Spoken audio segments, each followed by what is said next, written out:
content about Team Fortress 2 have a hard time shifting their channel toward any other topic. More specifically, I went over how 4 different creators managed to overcome this challenge and concluded that tf2's infamous content trap wasn't nearly as real as people made it out to be. There are many interesting responses to this video, ranging from high praise to harsh criticism, but there was one comment I saw more than any other, a phrase that echoed over and over again as I scrolled through everyone's responses. Where is Funk?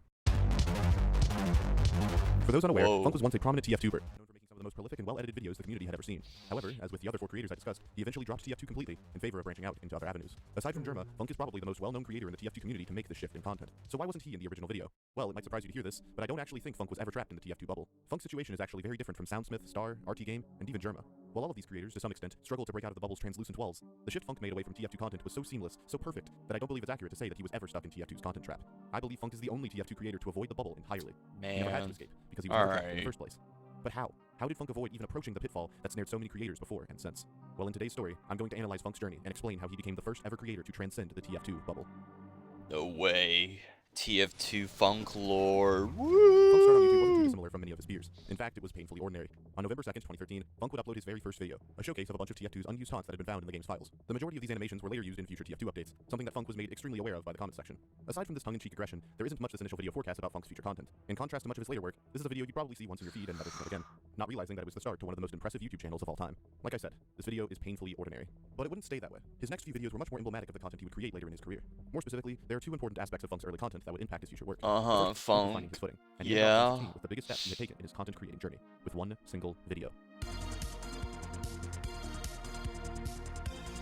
Oh yeah, epic music. Faded to this very day. And this success didn't make Funk complacent with his content either, as Funk's skill with animation and editing would continue to become more integrated with his content.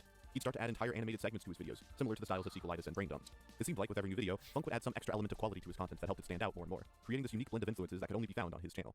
Of course, this elevated amount of effort meant that Funk's uploads became more and more infrequent as time went on, but that wasn't something that hindered his reputation at all. It was obvious with the amount of effort that went into each video. These were going to take a while to do, was what cemented Funk as one of the most high-quality YouTubers on the platform, up there with Vsauce and Lemino as creators that are unequivocally regarded as some of the best on the entire site. From this point onward, Funk would continue to What?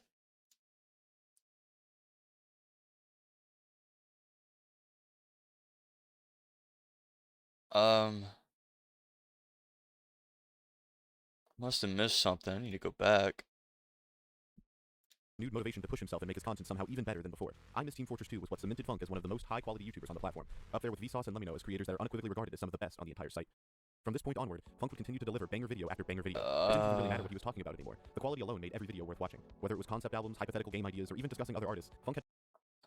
This video stinks, man.